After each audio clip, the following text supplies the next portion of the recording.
Okay, so this is my little 5 tray dehydrator. The little lid comes off, and you have 5 trays in here. I'll back up a little bit. And the nice thing, I don't know about the other dehydrators, but there's airflow all the way around. This is all airflow. So, and then these are my controls. And I've loved the fact that I can control the heat and everything else on that. But I'm gonna get these eggs scrambled up. I'm gonna probably do about 2 dozen, not 2 dozen, just a dozen, and get them going. I can't find my stick blender in my horse trailer, so I'm gonna have to do it by hand. So I'm not gonna make you watch me do that. But I did unpack my vacuum sealer. See, there she is. She's all scratched up. I've had her for, oh my gosh, let me see, how long have I had that? For a good 5 years, I think. And I had the white ones for a long time, you know, those little vacuum sealers, and I got this one because it had this thing to suck the air out of the jars. Yeah, I really like that too. So anyway, okay, back to dehydrating. So I'm going to turn you off, and I'll turn you back on after I get the eggs whipped up. Alrighty, adios. Okay, so I got my 12 eggs in there. There's my eggshells. Now I'm going to tell you what y'all can do with your eggshells besides put them in your plants and give them to your chickens. So after I do the egg dehydrating, I will make another little video about that. So here's 12 eggs. I'll be back. Okay, so you want to, because I didn't have a blender, which would it just be better. I prefer to do that, mostly because it incorporates the whites with the yolk a lot better, because I don't know if you can see, but you can see a little bit like where the whites, and I beat the tar out of this. And this way, when you're dehydrating, for me anyway, it seems like it dehydrates better when both the yolk and the white are incorporated better. Now you don't add, or I don't add any fats, don't add any oils or butter. It's best to have a non-stick. I don't put anything in my pan. If you've got a really good seasoned iron skillet, those are great. This is just one of those Teflon coated pans that doesn't stick. But I don't add any seasonings. This is just straight eggs. This is how I've done it. I haven't felt any need to do any change-ups. And when I make my food anyway, I like to season the food as I get it for myself. So I don't want to season a whole bunch. You know, my steaks maybe, but not my eggs. So we're going to pour this inside my pan, if I can do it without sticking.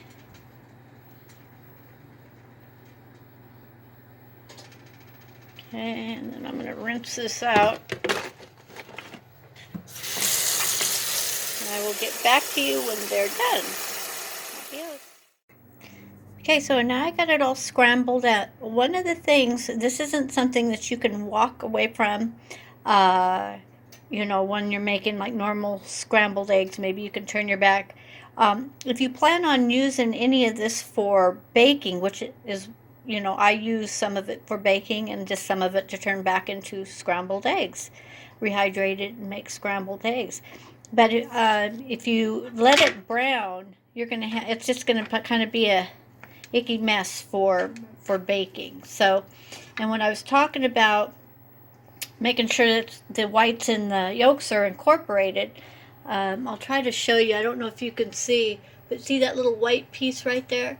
Well, if you use this for baking, it's not going to impact it a lot, but you know, it's not incorporated like it normally would be. So you want to make sure you stay with this as you're scrambling if you plan on using some of the dehydrated eggs for baking. Well, that was rude. It just shut right off on me. Oops, sorry. So anyway, like I said, I can't remember what I said now. Anyway, I'm going to chop these up better, because what I'm going to do after they're dehydrated is grind them up in my little bitty grinder. So the smaller I make these, because I just have a little, like a little Ninja thing. I can't remember which brand it is. Not very big. So the smaller I make it, the less work it has to do. So, alrighty, y'all. I'm going to get ready to put them in the hydrator. Okay, so this is what one of the trays look like, and it's got these little Teflon sheets in them. I don't know how well you can see it. You can use these sheets for just about anything other than liquid when you're dehydrating. So I'm going to put those on here. I might have to do 2 of these sheets, so we'll turn you back on in a minute. Okay, so I got it pretty much spread out. I was able to get it all on one sheet. You do kind of want to get them in uniform size, not uniform, but you know, small enough sizes where they kind of dehydrate at the same time. And then all you do, and you know, this is a 5 tray. I'm putting it in the middle one. You can take out, I'm trying to look through the phone and do this, and you just slide it in like that. And you can take these out if you want. It doesn't matter. You just want to make sure there's airflow. And then I'm going to pull my machine out away from the wall so that it's got some breathing room back there.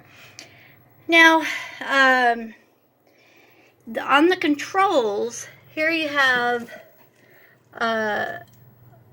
you know, your different, it gives you different, oh my God, I have no words today. You know, for your herbs, living foods, raising bread, making yogurt, vegetables, fruits, meats, jerky, and then your temperature control, and then your timer. Now, for the temperature control, I'm going to set it just between 135 and 145. That seems to work well for me, and that's kind of between the fruits and the meat as far as temperature. And then I'm going to set this. Now, these aren't that quiet. So normally something like this, you know, you do during the day when you're busy doing other things, or out of the house, maybe outside gardening or something, but you'll be able to hear it. Now I'm going to set it for 20 hours. Now I'll check it. But see, it's not that bad.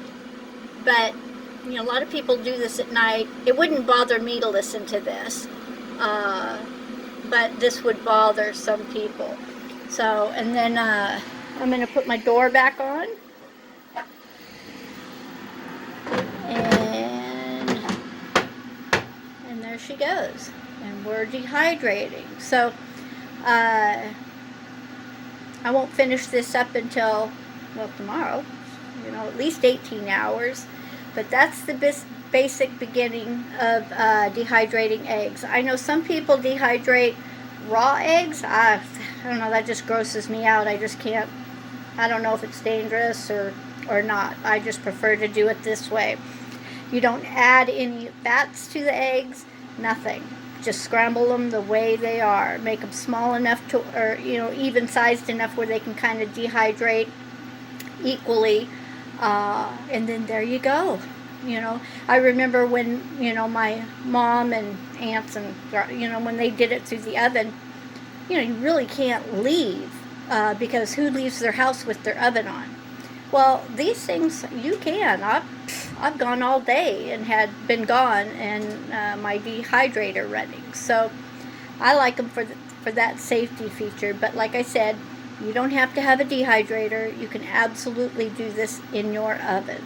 So, alrighty, I will see you in, I don't know, 18, 19 hours. Alrighty, bye. Okay, our eggs are dehydrated. So hold on, I'm going to show them to you.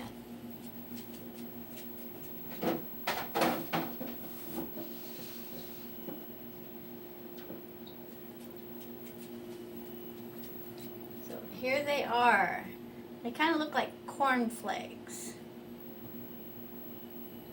Okay, so hold on a minute so I don't drop them. I'm going to turn you off and get set up. What is it with my stuff turning off? So what I'm going to do, just to show you, I'm going to take, you know, a few of these and put them in here, and I'll put some water in it.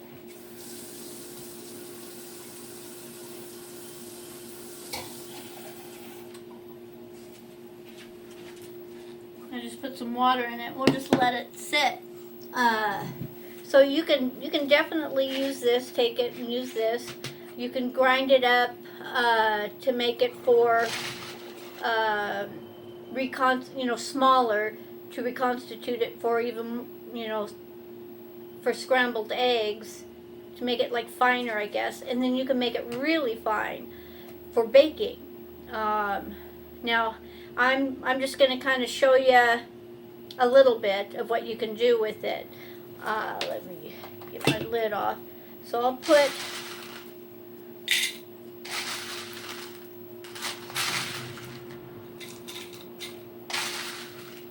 about three handfuls in. Take my little grinder, put the lid on. There we go. Now I'm going to show you how loud this is, but I won't do it.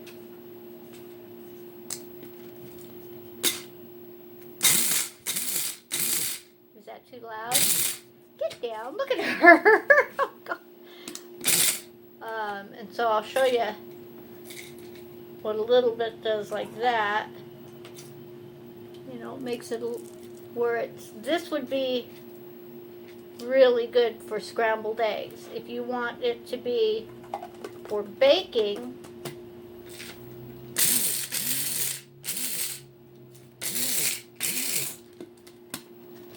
I love these little things. And you just keep pulsing it until it is powder. Take it around. And you can bake to this. You just have to do the ratio of whether, what a quarter cup is, what a quarter cup of this is, what a half cup is for this. I think I have it written down someplace, but I don't have it off the top of my head. But